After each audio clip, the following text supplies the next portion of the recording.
सत श्री अकाल। Welcome to Bluebird. चाहे वीज़ा आपने शेंगन का लेना है, यूके का लेना है, चाहे कनाडा का लेना है, क्या ट्रैवल एजेंट ज़रूरी है कि आपकी एप्लीकेशन के अंदर हो? क्या आपकी एप्लीकेशन ज़रूरी है कि ट्रैवल एजेंट से रेडी हुई हो? तो आज की वीडियो में हम इसी पे बात करने वाले हैं कि बिना ट्रैवल एजेंट के भी आप अपना वीज़ा ले सकते हैं और आपको लाखों रुपए किसी को देने की ज़रूरत नहीं होती। क्या चीज़ें होती हैं जिनको आप करके अपना वीज़ा खुद अप्लाई भी कर सकते हैं और वीज़ा ले भी सकते हैं।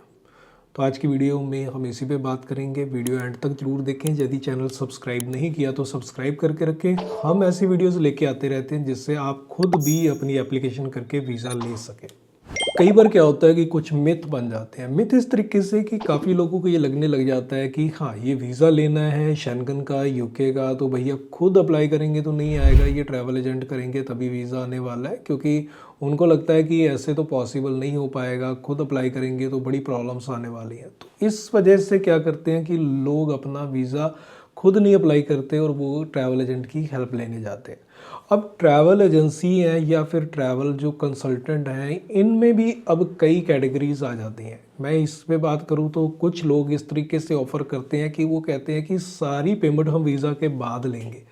तो ये सुनने में बहुत अच्छा लगता है, बट एक पॉइंट है कि यदि सारी पेमेंट वीज़ा के बाद ली जा रही है, बिल्कुल ठीक है, आपके लिए ठीक हो सकता है, लेकिन एक चीज़ ध्यान जरूर रखें कि क्या आपका ट्रैवल एजेंट अपनी तरफ से कुछ डॉक्यूमेंट एडिट करने वाला है या अपनी तरफ से कुछ फेक डॉक्यूमेंट लगाने वाला है। इस चीज़ का ध्यान रख लें। यदि तो इसमें यस है कि वो लगाने वाला है, तो एक चीज़ ध्यान रखना कि अब जो टाइम आ चुका है, चाहे वो कनाडा के अंदर है, यूएस के अंदर है, ऑस्ट्रेलिया के अंदर है, चाहे शेंगन के अंदर है, अब वीज़ा एम्बेसीज जो हैं वो आपके रिकॉर्ड्स प्रॉपर रखती हैं और वो आपके रिकॉर्ड्स एक बार चले गए तो पूरी ज़िंदगी रहने वाले हैं। तो क्या आप एक चीज़ के साथ कॉम्प्रोमाइज़ करने के लिए रेडी हैं कि यदि एक बार वीज़ा नहीं लगा तो चाहे मेरा सारी ज़िंदगी ना लगे, कोई बात नहीं, बट मुझे ऐसे पर्सन से ही एप्लीकेशन करानी है जो चाहे फेक डॉक्यूमेंट लगा दे।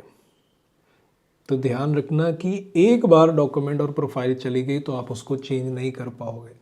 काफ़ी लोगों को ये लगता है कि ये जो डॉक्यूमेंट हैं आने वाले टाइम में वहाँ से हट जाते हैं, 3 महीने 6 महीने के बाद अपना रिकॉर्ड नहीं रहता है, भूल जाए। डाटा सर्वर इतने छोटे नहीं है कि वो रिकॉर्ड ना रख पाए, बहुत बड़े बड़े सर्वर हैं उन लोगों के पास और वो बढ़ते ही जाते हैं। जितना मर्जी डाटा आप वहाँ पे रख लें, स्टोर कर लें, कोई प्रॉब्लम नहीं है। तो एम्बेसीज इसी तरीके से कर रही हैं।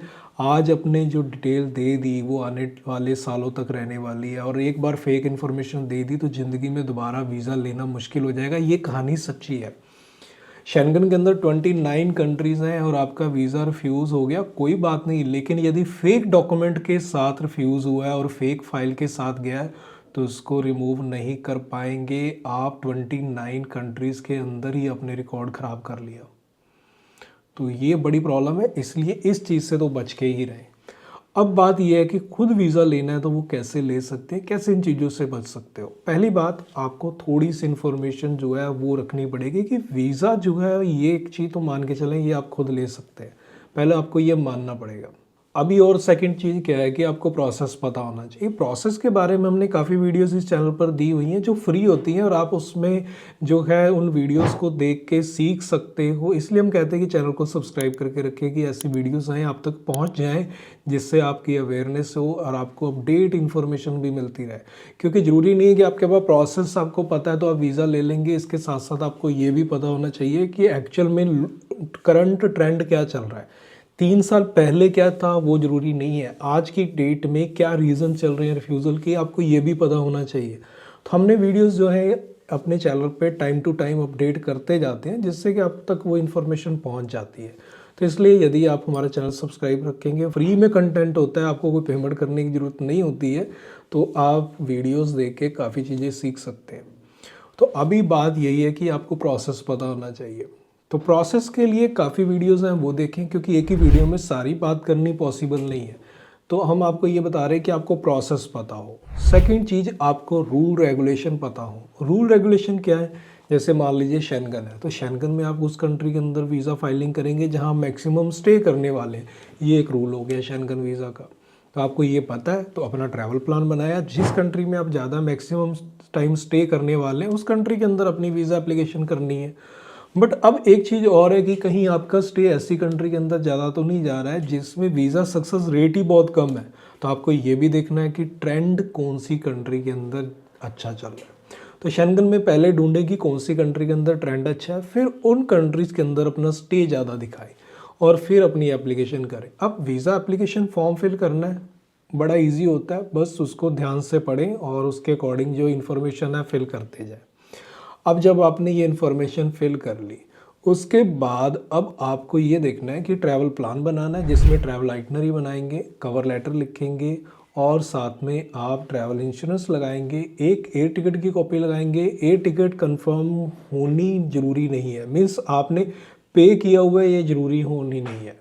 तो टिकट लगाएंगे, साथ में होटल बुकिंग्स लगा देंगे, साथ में एक ट्रैवल इंश्योरेंस लगा देंगे, तो ट्रैवल प्लान आपका कंप्लीट बन गया। और इसके बाद अब अपने सपोर्टिंग डॉक्यूमेंट लगाने हैं, आपने इनकम के प्रूफ लगाने हैं, जो भी आप काम करते हैं, बिजनेस करते हैं, जॉब करते हैं, फ्रीलांसर है, फार्मिंग करते हैं, पेंशन आती है, कुछ भी है उसके डॉक्यूमेंट लगा देने और साथ में अपने फंड्स लगा देने। फंड्स में आपकी सेविंग स्टेटमेंट हो गई, आपकी करंट अकाउंट की स्टेटमेंट हो गई। तो ये डॉक्यूमेंट आपके जो होते हैं ये आपके सपोर्टिंग डॉक्यूमेंट में आ जाते हैं।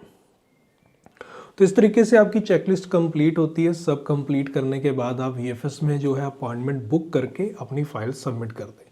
वहीं आपके बायोमेट्रिक हो जाने हैं, वहीं आपने एम्बेसी फीस पे कर देनी है, वीएफएस की पेमेंट जो आपको ऑनलाइन पे कर देनी है। तो इस तरीके से कंप्लीट जब आपके प्रोफाइल चली जाती है, कंप्लीट फाइल आपकी चली जाती है, उसके बाद आपका वीज़ा सक्सेस रेट आपको अच्छी मिल सकती है। तो अब ज़रूरी नहीं है कि आपकी ट्रैवल एजेंट फाइल रेडी करेगा तो 100% वीज़ा आएगा, ऐसा कोई भी नहीं होता जिसका 100% वीज़ा आ ही आए। तो ट्रैवल एजेंट में एक कैटेगरी मैंने बताई जो फेक डॉक्यूमेंट के साथ काम करते हैं। सेकंड वो होते हैं कि जो आपको असिस्ट करते हैं आपकी फ़ाइल के अंदर कि कौन से डॉक्यूमेंट लगाने हैं, और वो आपके एप्लीकेशन फॉर्म फिल करके देते हैं, ट्रैवल प्लान बना के देते हैं और आपकी फ़ाइल को रेडी करके आपको देते हैं। और उसके लिए उनके सर्विस चार्ज डिफरेंट हो सकते हैं। कोई आपसे 20,000 भी चार्ज कर सकता है, कोई 25,000 भी कर सकता है, कोई 10,000 भी कर सकता है, कोई 15,000 भी सर्विस चार्ज कर सकता है। वो उनके एक्सपीरियंस के अकॉर्डिंग है कि कितना उनके पास एक्सपीरियंस है और उनके क्या सर्विस चार्ज है। तो इसके अकॉर्डिंग आप अपना ट्रैवल एजेंट चूज़ कर सकते हो। यदि आपको ये प्रोसेस कंप्लीट नहीं पता होता, आप कॉन्फिडेंट नहीं होते, लेकिन ऐसे ट्रैवल एजेंट से बच के जरूर रहें जो आपके फेक डॉक्यूमेंट लगा सकता है। तो उस कैटेगरी सेकंड के अंदर जो ट्रैवल एजेंट है वहाँ से आप एप्लीकेशन करेंगे तो ज़्यादा प्रॉब्लम नहीं होगी। लेकिन आप फेक ट्रैवल एजेंट के पास जाएंगे जो फेक डॉक्यूमेंट यूज़ करते हैं या फिर 100% वीज़ा की गारंटी दे रहे हैं और वो कुछ ना कुछ मिस रिप्रेजेंट कर रहे हैं वीज़ा ऑफिसर के सामने अपनी फ़ाइल का, तो वहाँ पर आपका पूरी लाइफ का जो स्टेटस है वो ख़राब हो सकता है। आपकी ऑथेंटिसिटी पे जो है डाउट लग सकता है और इसकी वजह से आपकी जो रिफ्यूज़ल्स तो होगी ही होगी, साथ में आपको बैन भी मिल सकता है। तो ऐसी चीज़ों से ज़रूर बच के रहें।